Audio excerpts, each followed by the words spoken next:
Parul university के placements का कोई रिप्लेसमेंट नहीं, इसलिए टॉप कंपनीज की फर्स्ट चॉइस। आप तो समझ ही गए होंगे। Join Parul university, Vadodara, Gujarat. बाबर को इब्राहिम लोदी को हराने के लिए राणा सांगा लाया था। मुसलमान तो बाबर की औलाद है और तुम गद्दार राणा सांगा की औलाद हो।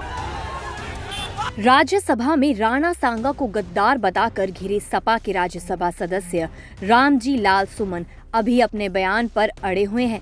आगरा स्थित आवास पर हमले के बाद भी उन्होंने 27 मार्च को अपने तीखे तेवर दिखाए हैं। दिल्ली स्थित आवास पर उन्होंने कहा कि सच स्वीकार करने की आदत डालनी होगी। उन्होंने ऐतिहासिक तथ्य सामने रखे हैं, ये भी कह दिया कि इस जन्म में तो मैं माफी नहीं मांगूंगा। उधर सपा प्रमुख अखिलेश यादव भी एक्स पर पोस्ट कर लगातार सरकार पर प्रहार करते रहे। सपा के राज्यसभा सदस्य रामजी लाल सुमन ने 28 मार्च को राज्यसभा में गृह मंत्रालय के कामकाज की समीक्षा पर चर्चा करते समय राणा सांगा को गद्दार तक कह दिया था।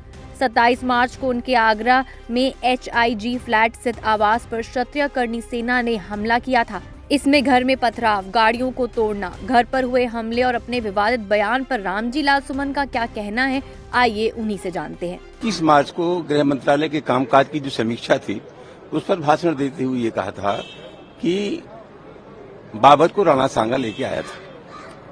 वो उस सभापति ने एक्सप्लेन कर दिया। मेरा मकसद किसी की भावना को ठेस पहुंचाने का नहीं था और मैंने जो कहा था वे कड़वी सच्चाई है, ऐतिहासिक संदर्भ है उसका। ये तो कई दिन से, बल्कि 22 तारीख से ये लोग तमाम तरह के बयान दे रहे थे और सोशल मीडिया पर पहले से घोषित था कि कल हमारे घर पर जाएंगे, घर में घुसने की कोशिश करेंगे, प्राण घातक हमला करेंगे। और मजेदार बात है कि 6 किलोमीटर तक वो बुलडोजर लेकर के हमारे घर पर आ गए, कुर्सियां तोड़ दी, शीशे तोड़ दिए, मकान का गेट तोड़ दिया।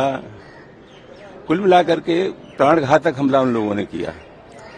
तो एक सोची समझी साजिश के तहत वो लोग आए थे और दुर्भाग्यपूर्ण स्थिति है, कल उत्तर प्रदेश के मुख्यमंत्री भी आगरा में थे। आप सहज अंदाजा लगा सकते हैं कि जब कोई सांसद सुरक्षित नहीं है तो उत्तर प्रदेश में कौन सुरक्षित रहेगा। हमले के बाद 27 मार्च को रामजी लाल सुमन ने दिल्ली में अपने आवास पर मीडिया से बात की।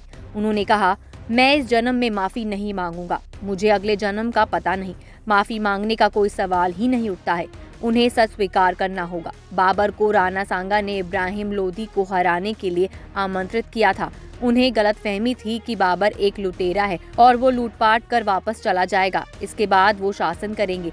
दोनों में ये समझौता हुआ था कि इब्राहिम लोदी पर बाबर और आगरा पर राणा सांगा हमला करेंगे। मनमुटाव होने पर जब ये समझौता टूट गया तो दोनों के मध्य खानवा के मैदान में युद्ध हुआ। राणा सांगा बहादुरी से लड़े लेकिन हार गए। ये इतिहास है और इसे कौन नकार सकता है। बहरहाल वाराणसी से भी राष्ट्रीय राजपूत कर्णी सेना आलोक कुमार ने सुमन के खिलाफ याचिका दर्ज कराई है। आइए जानते हैं उन्होंने क्या कहा। ये आप लोग को क्या बताना, और हम लोग के समाज या किसी भी आए दिन जो क्षत्रियों के ऊपर ये लोग कोई भी आता है बोलकर चला जाता है। और सबसे शर्म की बात यह है कि वो भी संसद में आकर कोई भी बोल देता है, जो कि एक मर्यादित पद पे लोग हैं और इस तरह का बयान नहीं करना चाहिए और बहुत ही निंदनीय है। मतलब इसके बारे में क्या बोला जाए। और सबसे बड़ी दुख की बात यह है कि जो भी आ रहा है वो क्षत्रियों के लिए ही अभद्र भाषा का टिप्पणी कर रहा है, जो कि इनको ये नहीं पता कि अगर क्षत्रिय नहीं रहे होते तो आज जो सनातन है या हिंदी में ये जो पढ़ लिख रहे हैं या इनके खानदान में जो बचे हुए हैं कुछ नहीं रहता।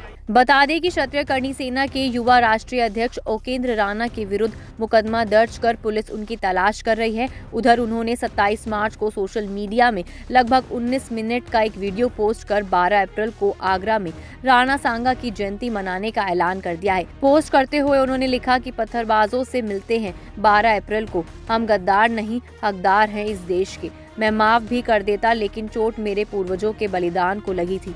मैं नहीं लड़ता तो आने वाले पीढ़ी मुझे कायर कहती। मैं कायर गद्दार समाज से नहीं हूँ, मैं फिर लड़ूंगा, जल्द लौट कर आऊंगा।